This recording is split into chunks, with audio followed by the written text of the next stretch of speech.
하나님께서는 모든 것을 가지고 있는 그런 분이십니다. 그럼에도 불구하고 하나님은 그 모든 것보다 나를 사랑하셔서 이 땅에 예수님을 보내면서 날 구원하시고자 하셨습니다.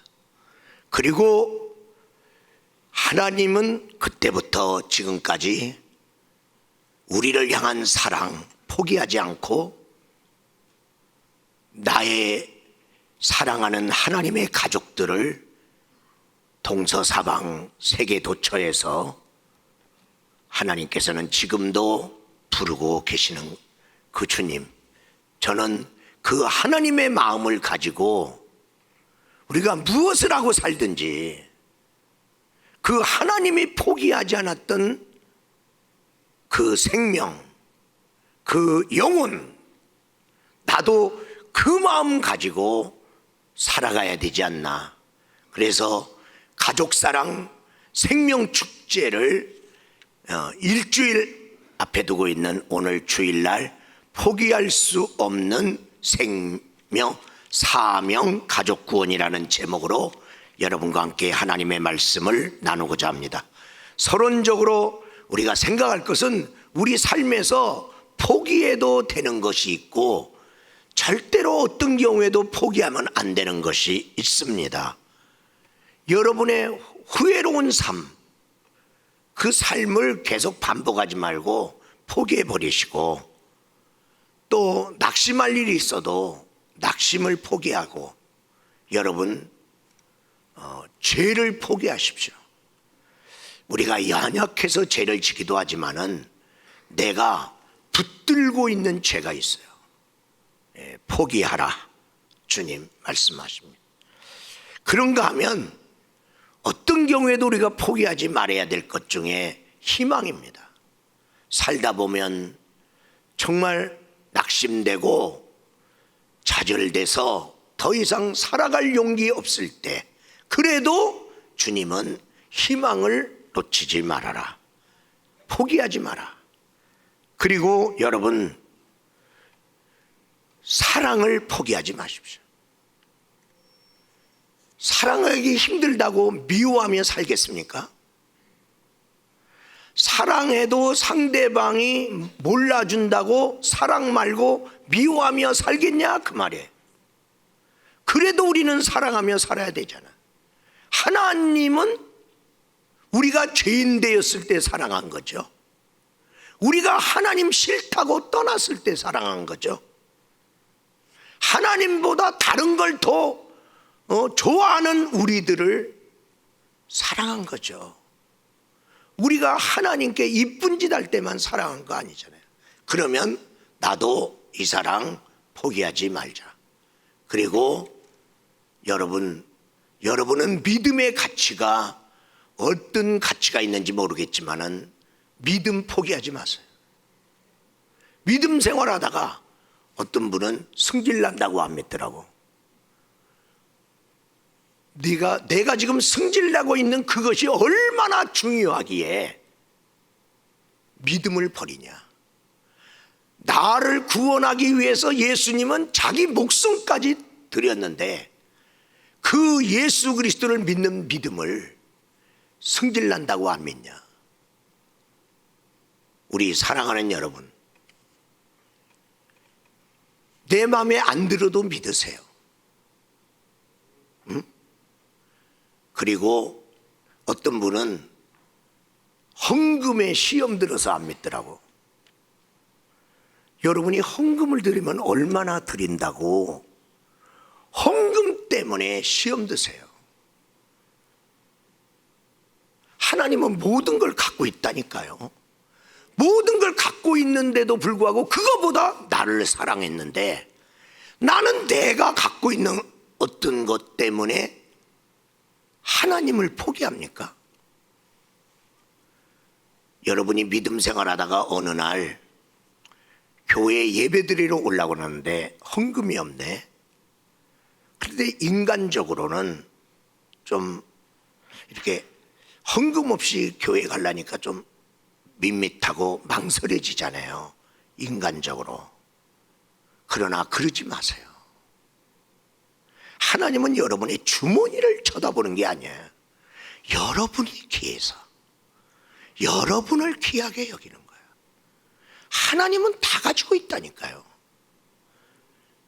우리가 하나님의 은혜에 감사해서 내가 헌금 드릴 수 있는 사람이 되면 그건 조건이와, 헌금을 드리냐 안 드리냐 때문에 하나님이 날 싫어한다는 소리 하지 마세요.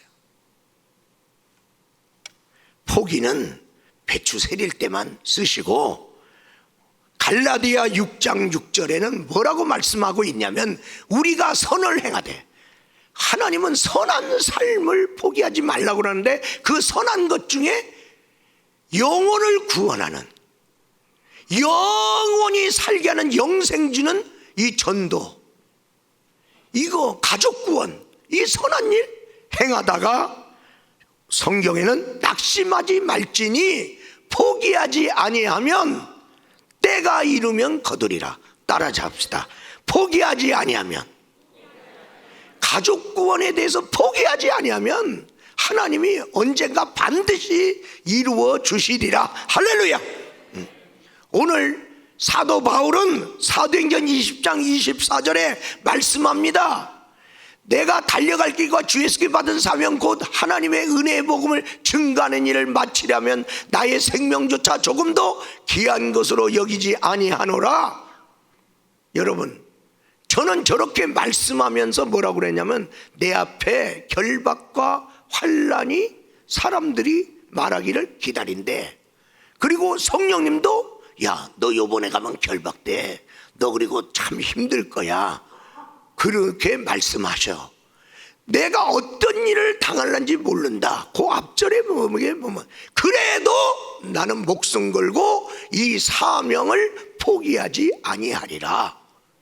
이 바울 사도와 같은 포기하지 않는 이 사명 때문에 하나님의 복음은 예루살렘에 머물지 아니하고 예루살렘에서 사마리아와 유대와 땅끝까지 이르러 복음이 증거돼서 우리한테까지 온 거예요. 이런 포기하지 않는 사명자로 인해서 그 복음이 나한테까지 전달됐단 말이죠. 그러면 이제 여러분을 통해서 여러분의 가족과 여러분의 친구와 이웃과 누군가에게도 가야 되지 않냐.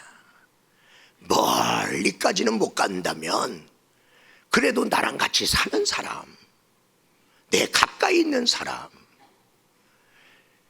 자주자주 만나는 사람, 그 사람 중에 이 하나님의 사랑을 못 받은 사람, 구원받지 못한 사람, 그 사람은 네가 데려와라. 주님은 그런 거죠. 그래서 첫 번째로 포기할 수 없는 사명, 가족 구원. 그런 마음을 가진 사람이 한 사람이 있었는데 기생 라합입니다. 그가 여호수아서 2장 12절에서 14절 말씀에 보니까, 그러므로 이제 청하노니 내가 너희를 선대하였은즉 너희도 내 아버지 집을 선대하도록 여호와께 내게 맹세하고 내게 징표를 내라. 그리고 나의 부모와 나의 남녀 형제와 그들에게 속한 모든 사람을 살려주어 우리 목숨을 죽음에서 건져내라. 그 사람들이 그에게 이르되 내가 우리의 이 일을 누설하지 아니하면 우리의 목숨으로 너희를 대신할 것이요 여호와께서 우리에게 이 땅을 주실 때에는 인자하고 진실하게 너를 대우하리라. 아멘. 기생나합이야. 남들이 볼 때 손가락질하는 직업이야. 수근수근하는 직업입니다. 천한 직업입니다. 그러나 그 당시나 지금이나 여자들이 돈 벌러 사회에 나오는데 여자가 돈 벌기 그렇게 쉽지 않아. 그런데 그래도 남들이 손가락질하든 뭐하든 돈 벌기 쉬운 게 술집 가는 거예요. 남자들 술 처먹이 갖고 해롱해롱 할 때 돈 뜯어내는 거죠. 이 여자가 그런 여자야. 그런데 이 여자가 구원의 비밀을 알아. 이 여리고성이 조금 있으면 멸망한다는 걸 알아. 여리고성 안에 사는 사람들이 이걸 몰라. 근데 이 여자는 알아. 그리고 그때부터 고민하는 거야. 조금 있으면, 아니 뭐 어떤 직업을 갖고 있든 그 여리고성 안에서 무슨 부자냐 뭐하냐 잘나가냐 평안하냐 상관없어. 조금 있으면 다 망해. 이걸 이 여자는 안 거야. 그랬을 때 이 여자가 이거 어떡하나, 어떻게 해야 나와 나의 가족이 구원받나. 이 사람들하고 붙어 있으면 나는 똑같이 죽어. 그러면 이 성을, 이스라엘 하나님의 백성에게 이 성을 하나님이 주셨다는 걸 이 사람은 알기 때문에 내가 어떻게 하면 이스라엘 사람 편에 서나, 어떻게 하면 하나님 백성 편에 서나, 이게 이제 고민이야. 하나님 백성 편에 서야 되는데 여리고성 안에서 어떻게 하냐. 그런데 마침 하나님의 백성 중에서 정탐꾼으로 온 사람이 도망가다가 들켜갖고 도망가다가 자기 집으로 들어왔네. 기회가 온 거예요. 하나님의 사람을 만난 거예요. 그런데 이 하나님의 사람을 잘못 숨겨줬다가는 이 여리고성 안에서는 나는 배반자이기 때문에 나는 나와 우리 가족이 불이익을 당할 수 있어. 그러나 이 여자는 뭘 알아? 조금 있으면 이 성 망한단 말이야. 저들에게 이 성을 붙였다는 걸 알아. 그런데 내가 어차피 죽을 건데 내가 이 사람들하고 내가 생명 걸고 이들을 지켜줌으로 우리 가족을 살려야 되겠다. 그래서 그들을 목숨 걸고 위험하지만 잘 숨겨주고 그 다음에 그들이 잘 들키지 않게 갈 수 있도록 길까지 안내했어요. 그러면서 너희들 약속해라. 그날이 올 때 우리 가족, 나한테 속한 자들 다 구원한다고, 다 살려준다고 약속해라. 여러분, 여러분의 가정에서 누가 기생나합입니까? 누가 구원의 비밀을 알고 있느냐 그 말이야. 그 사람이 그날이 오기 전에, 이 세상은 멸망하기로 작정된 세상입니다. 언제 망해도 이 땅은 망합니다. 그것은 알고 사세요. 그러면 그날이 오기 전에 누가 구원의 비밀을 알고 있는 그 가정의 기생나합 같은 사람이 예수 안에로 우리 가족을 구원할 거냐. 그럴 때 이 하나님의 사람이 너희 집으로 네가 너희 가족들 모아놓으면 그들은 살리라. 그러나 너희 가족이라도 너 여기다 안 모아놓으면 그들이 죽어도 우리는 우리한테 책임이 없다. 네가 여기다 모아놓으면 그 사람은 너와 더불어 살리라. 예수 안에 데려오라 이 말이야. 붉은 줄을 내린 그 가정, 그 붉은 줄을 보고 그 붉은 줄이 있는 성벽만 무너지지 않았단 말이죠. 이 성벽이 이렇게 생겼어요. 무너지면 안으로 넘어지는 거예요.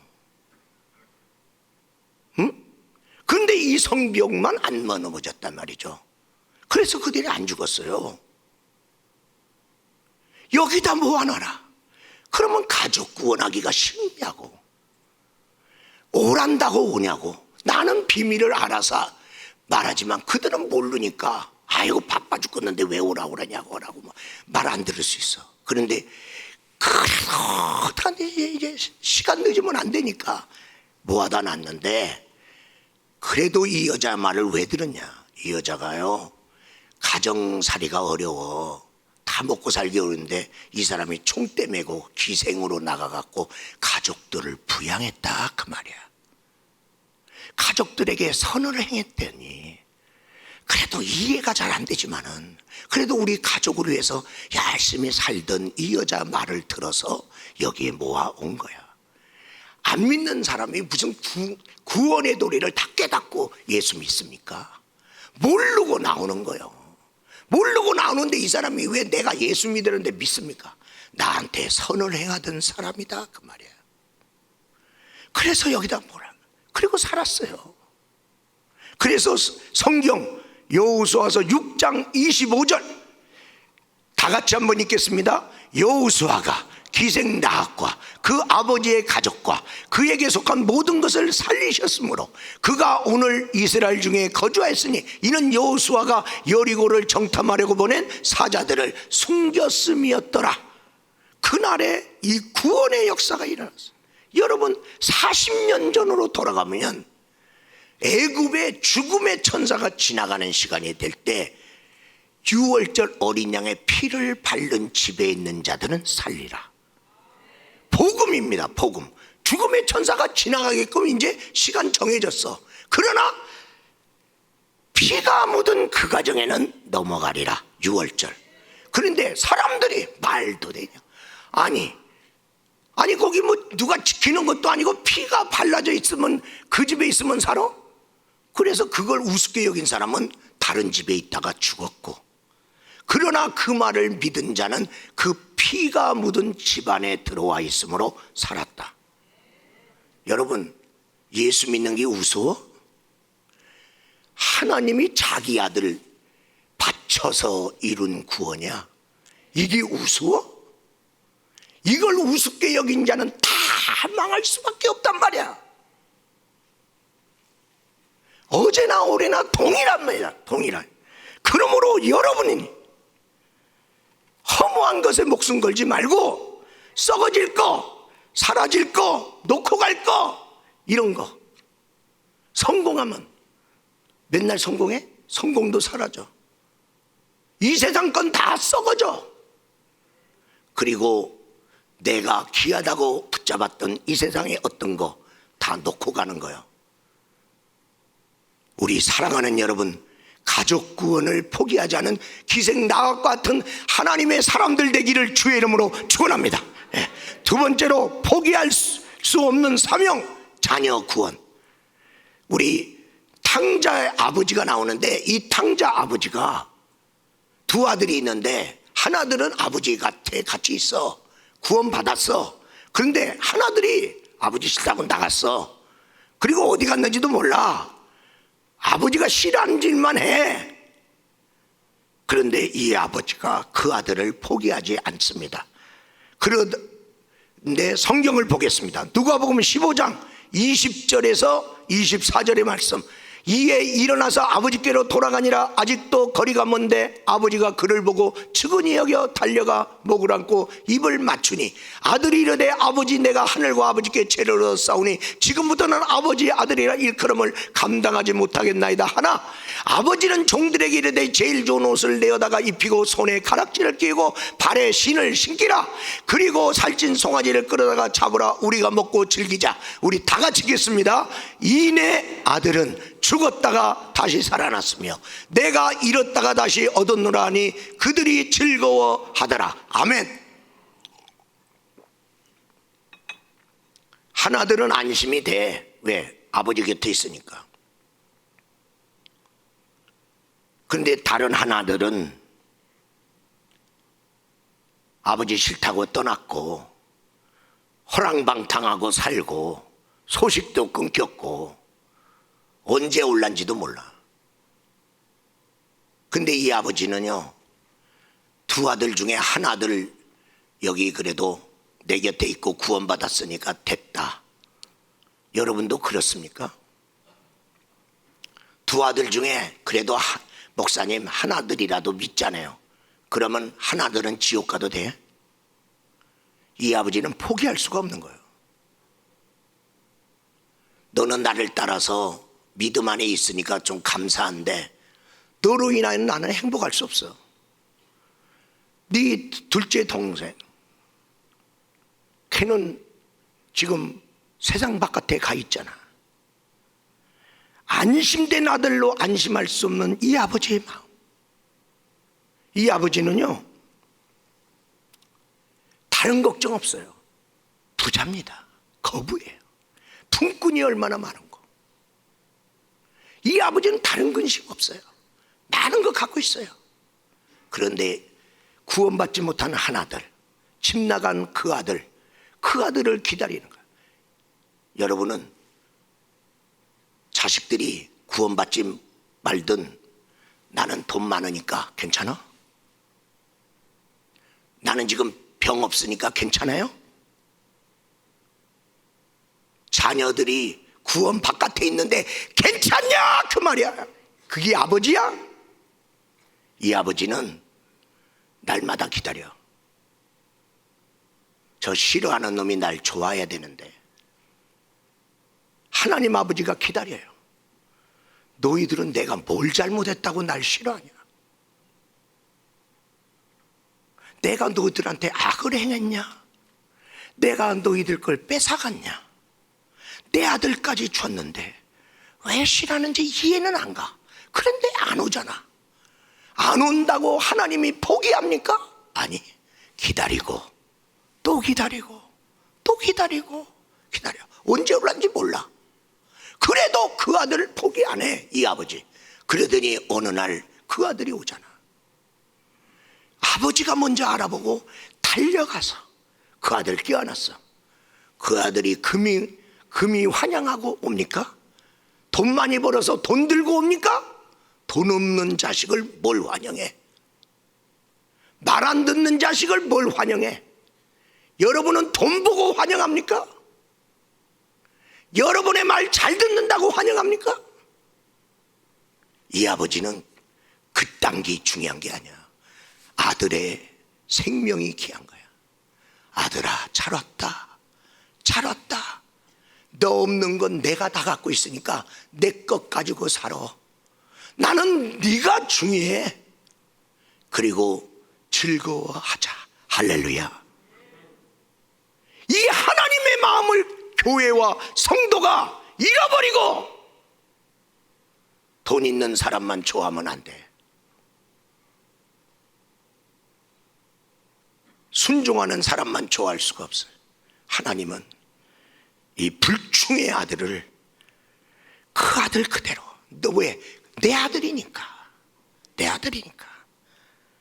자녀를 우리가 영혼에 대한 가치, 천하보다 귀한 영혼이다. 하나님은 억만금을 여기다 놔둬도 하나님은 그거 안 쳐다봐. 날 쳐다봐.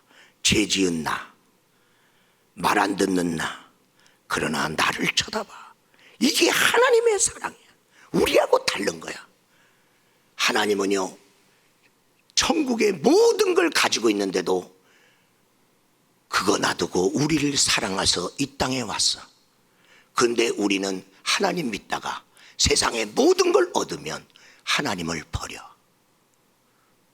왜? 하나님이 뭐 나한테 무슨 소용이 있냐? 내가 갖고 있는 게 중요하지. 이게 하나님과 우리의 차이입니다. 세 번째로, 포기할 수 없는 사명, 남편 구원. 여러분, 남편이라는 존재는 애증관계야. 사랑해야 될 대상인데 왜 이렇게 징그러운지 몰라. 서로 사랑하고 서로 아껴줘야 되는데 서로 상처 주고 서로 이 사람 때문에 속상함을 느끼는 대상이 남편이야. 어떻게 보면 대책이 안 서. 같이 살기도 그렇고 안 살기도 그렇고. 이런 남편을 둔 여자가 있었어요. 그분이 나중에 목회자 사모가 됐어요. 왜냐하면 그 징그러운 남편이 목사님이 되는 바람에. 오늘 이 시간에 그 남편 이재철 목사의 회심의 간증 이야기를 영상으로 듣겠습니다. 아마도 제 처는 제가 믿음 좋은 집사라고 생각하고 결혼했을 거예요. 매일 술독에 빠져 살았습니다. 매일 술 취해서 늦게 들어왔습니다. 그러다가 어쩌다가 빨리 들어가면, 여기도 다 그런 경험이 있는 남자분들 계시죠? 빨리 들어가면 누구하고 빨리 들어가요? 술 친구들 데리고 가는 거죠. 제 처는 대학에서 성악을 전공했습니다. 술집에서 술을 먹다가 괜히 객기를 한 번씩 부리고 싶으면 제 처를 술집으로 오게 해서 노래를 시켰습니다. 그런데도 저한테 한 번도 싫은 내색을 한 적이 없습니다. 저한테 단 한 번도 거부한 적도 없습니다. 그래서 저는 제 처는 본래 하나님께서 저런 성품을 내려주셔서 저렇게 매사에 그저 착하게 사는가 보다, 그러고 감사했습니다. 1984년 8월 2일 새벽 2시에 그날도 제가 꼭지가 돌도록 술을 먹고 아파트로 들어가는데, 그날 우연히 제가 제 주머니에 손을 넣었습니다. 주머니에 손을 넣었는데 저희 집 아파트 열쇠가 손에 잡힌 거예요. 저는 술을 먹고 아무리 늦게 집에 들어가도 꼭 벨을 눌렀습니다. 왜냐하면 제가 벨을 눌러야 제 처가 깨서 저녁 밥상을 차려주거든요. 저는 술집에서 아무리 술안주를 많이 먹어도 밥배가 따로 있었습니다. 그래서 집에 가서 밥을 먹지 않으면 배가 고파서 잠이 안 왔습니다. 늘 새벽 1시든 2시든 벨을 눌렀습니다. 근데 그날 우연히 주머니에 아파트 열쇠가 잡혀서 왠지 오늘 내가 한번 열쇠를 열고 들어가 볼까? 술 취한 김에 그런 생각이 들었습니다. 그래서 아파트 열쇠를 돌려서 문을 열고 들어갔습니다. 거실도 캄캄하고 어머니 방도 캄캄하고 저희 부부 방으로 들어갔더니 천정에 불은 다 꺼지고 방바닥에 조그만 스탠드가 켜져 있는데 저 처가 저를 기다리다가 엎드려서 잠이 들어 있었습니다. 근데 머리맡에 노트가 하나 이렇게 펼쳐져 있는데 노트가 이렇게 물이 흘러서 얼룩이 이렇게 져 있었습니다. 저는 제 처하고 결혼한 지 오래됐습니다만은 지금도 제 처 서랍을 열어보지 않습니다. 그런데 그날 왠지 제 처가 머리맡에 놓아둔 뭔가 이렇게 얼룩이 져 있는 그 노트에 글이 뭔지 읽어야 될 것 같아요. 그래서 그 글을 읽었습니다. 제 처는 제가 그날 새벽에 그 글을 읽었다는 사실을 몰랐습니다. 그 이후로부터 6년이 지나서 제가 나의 고백이라는 책을 쓰면서 제 인생이 어떻게 주님에 사로잡혀서 바뀌어질 수 있었는지를 제가 고백으로 쓰면서 6년 전에 제가 그 새벽에 읽었던 그 일기장 내용을 제가 기억해서 다시 썼습니다. 그래서 저는 그 책을 보고 비로소 알았죠. 제가 어떤 계기로 주님께 사로잡히게 되었는지. 그 내용이 이렇습니다. 나는 오늘도 버스를 타고 수유리 너머로 갔다. 시골길을 하염없이 걸으면서 오늘도 역시 어김없이 죽음을 생각했다. 약을 먹고 죽을까? 아니면 손목을 그어 죽을까? 그러나 그것은 내가 취할 길이 아님을 나는 다시 한 번 더 확인하고 되돌아왔다. 나를 살리기 위해 십자가에서 돌아가신 주님께서 주님의 뜻을 위해 내게 주신 남편이므로 나는 사랑해야만 한다. 나는 할 수 없지만 주님께서 사랑하라 명령하심으로 나는 사랑해야만 한다. 주님 도와주세요. 나의 약함을 주님께서 잘 아시잖아요.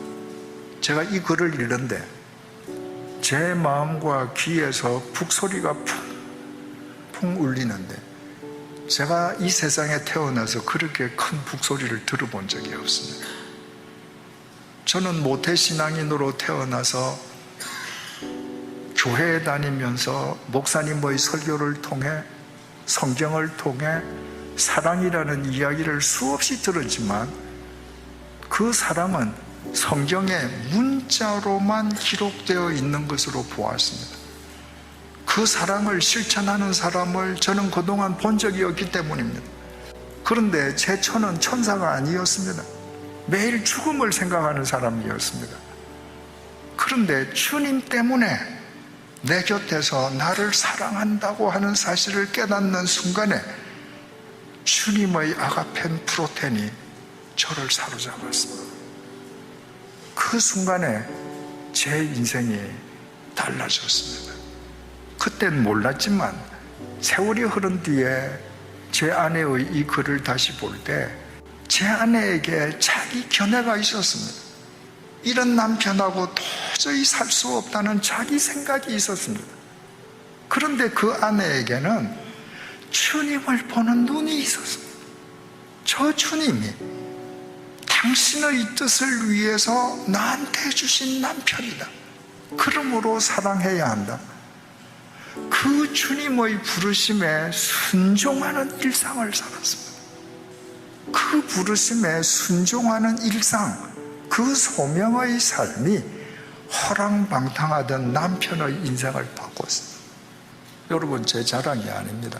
저 아프리카에 가도 남미에 가도 크리스찬들의 집에 가면 제 책이 한두 권 있는 걸 발견합니다. 지구 반대편입니다. 제가 암에 걸리고 건강이 나빠지고 난 다음에 집회를 할 때 제 처가 저를 위해서 따라오지만 그 이전에는 해외 집회를 가도 저 혼자 다녔습니다. 제 처는 저하고 결혼해서 이촌동에 잠시 살다가 33년 동안 합정동에서 살면서 합정동을 떠나본 적이 없습니다. 그러나 그가 주님을 바라보는 눈을 갖고 주님의 부르심에 매일 순종하는 소명의 삶을 살고 그로 인해서 남편이 바뀌었을 때 그 소명의 삶이 지구 반대편에 있는 누구에겐가 영향을 미칩니다. 여러분, 이것이 주님의 신비로운 구원의 역사입니다. 우리 주님은 시간과 공간을 초월하기 때문입니다. 주님께서 우리에게 명령하십니다. 땅끝까지 이르러 내 증인이 되라고요. 사람들은 땅끝을 지리적으로 먼 곳으로만 생각합니다. 그것은 주님을 갈릴레오 이전의 주님으로 생각하는 것입니다. 하나님은 천지를 지으신 분이십니다. 땅끝은 내가 지금 두 발 딛고 있는 이 현장입니다. 이곳이 땅끝의 출발점인 동시에 종착점입니다. 아내는 저를 땅끝으로 생각했습니다. 아내는 저를 선교지로 생각했습니다. 그래서 죽음을 생각하면서도 주님의 부르심에 순종해서 일상의 소명을 삶을 살았습니다. 그 결과 변화된 남편을 통해서 땅끝에 있는 누군가에게도 생명의 복음이 전해지는 결과를 얻게 되었습니다. 저분은 성공적인 사업가였고요. 그 위에 홍성사 사장이었고요. 근데 저 아내로 인하여 그 글 속에서 하나님의 북소리를 들었고요. 그리고 견고한 저 남편의 방탕한 삶은 깨졌고요. 그리고 신학교 가고 목사님이 되셔서 100주년 기념교회 담임 목사로 섬기다가 이제 원로 목사 되어 저 거창 지역의 시골에서 지금 원로 목사의 삶을 살고 있는 이재철 목사입니다. 저 사모가 가지고 있던 도저히 내가 감당할 수 없는 남편, 그러나 주님의 소명 때문에 사랑하지 않으면 안 되고 살았을 때 하나님의 어느 날 저 남편을 구원해 주셨습니다. 여러분의 남편, 하나님도 포기하지 않았으니 여러분도 포기하지 말고 내 힘이 아닌 주님의 힘으로, 내 사랑 아닌 주님의 사랑으로 이재철 목사님을 변화시켰던 그 사모님의 기도와 그 인내가 우리 사랑하는 성도들에게 있기를 주의 이름으로 축원합니다. 네, 우리 오른손 들겠습니다. 결론적으로 말씀드립니다. 따라서 합시다. 주여, 우리 가정 포기하지 마옵소서. 주여, 우리 가족, 우리 자녀, 내 남편 포기하지 마옵소서.